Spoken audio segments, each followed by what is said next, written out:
are live here at Coachella 2011. I've been coming to Coachella since year number 1. That's right, ask anybody. This is his first year. Well, it's my first year.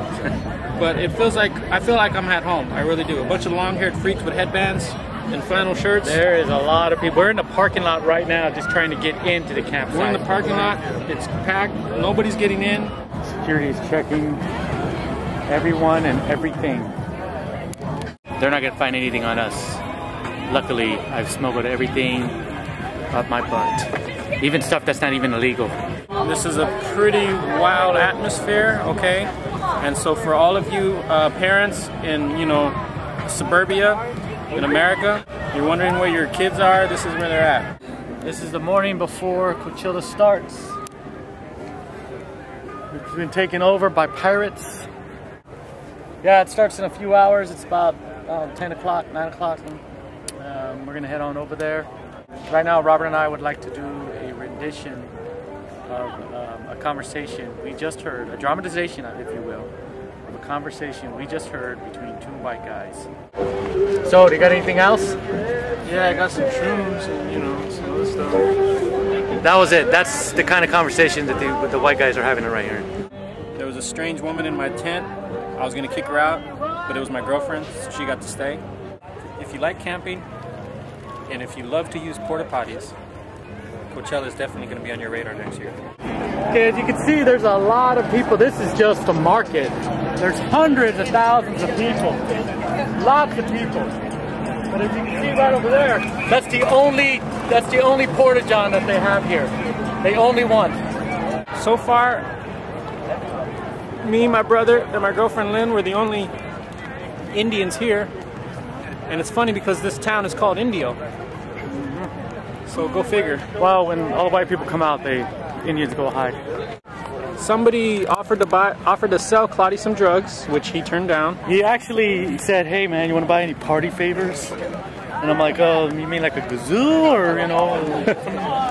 But no, he was like, "Oh man, you know, like party favors." And I'm like, "No." And then he called me a narc and took off.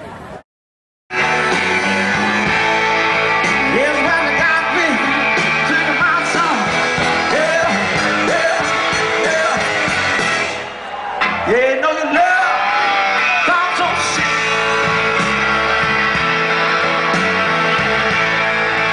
Yeah, don't let me come again.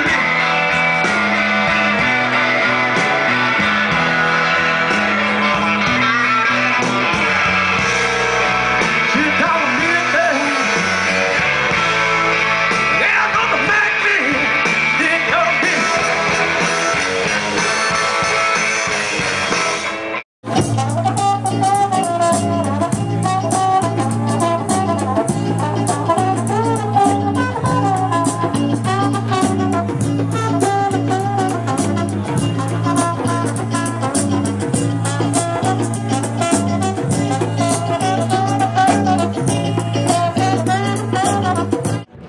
Once again, this is from the baseline.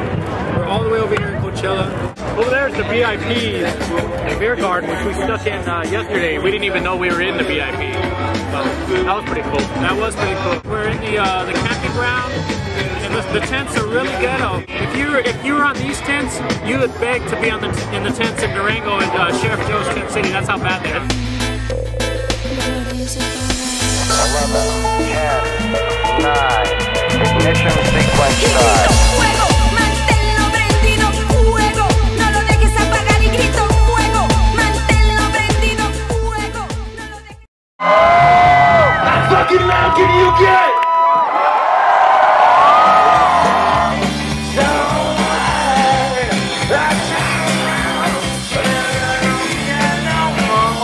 I know this for sure. Going out that door, yeah.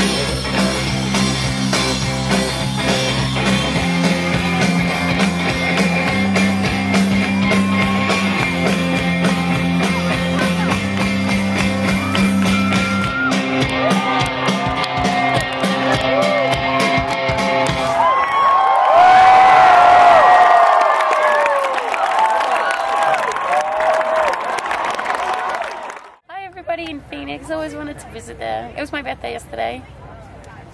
All the way from Australia by myself. San Francisco 9 days.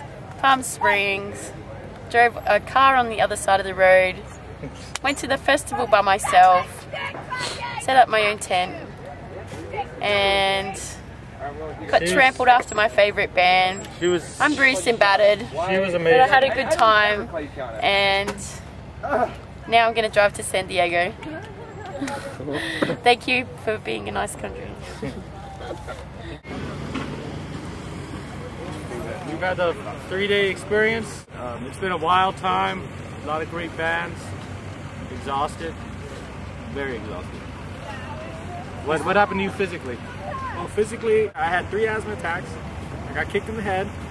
My girlfriend got her, Lynn got her hand smashed. Claudia got kicked in the back by a hippie, which is pretty contrary to the hippie philosophy. I'll tell you what, I was laying down, the hippie kicked me in the back. I looked up, he didn't say I'm sorry, because you know hippies are naturally violent anyway. So he tries to walk off and I just kicked him right in the leg while I was prone in position. Hopefully he would turn around. But hippies are known fighters, but they'll back down every time, you know. I was so upset with them. Yeah, so Hippie Nation from the baseline is coming after you with full force. So you mess with him, you mess with me. You mess with me, well, you don't mess with him really. Yeah, it's not really my business. My favorite acts were, especially the last 2 days, Bomba Estadio was just crazy, insane good. That was in the second day. The third day, there was another band called CSS, and they were much the same. Also well done. And the second night was pretty cool because Robert and I had we had front row seats to the Feliz Brothers, which were pretty wild. The lead singer looked like extra from Breaking Bad kind of show. Looked like he was a meth head. Great sound, hard rock, and just really good. The next act, and we were in the front row, and we were very happy, was Raphael Sadiq, who used to be in Tony. Really good soul singer, and we were really happy to be up in the front row. The problem was that the man wore some super tight pants, and his like crotch level was like right here. So as you see me cheering, it's not really clear if I'm cheering for the music or for a giant crotch that's just like right there, like brushing over my mohawk, just like resting right here. It was just like that. But anyway, it was some great bands. Kanye was just amazing showman. I'm now off the Taylor Swift bandwagon. Yeah, I'm not on Team Taylor Swift anymore. The Strokes, great. They were really great. Duran Duran was pretty good too. Jimmy World represented Arizona. Jimmy World, really like that. So there's a lot of other great acts there too. But I think number one probably would be Raphael Sadiq's, crotch.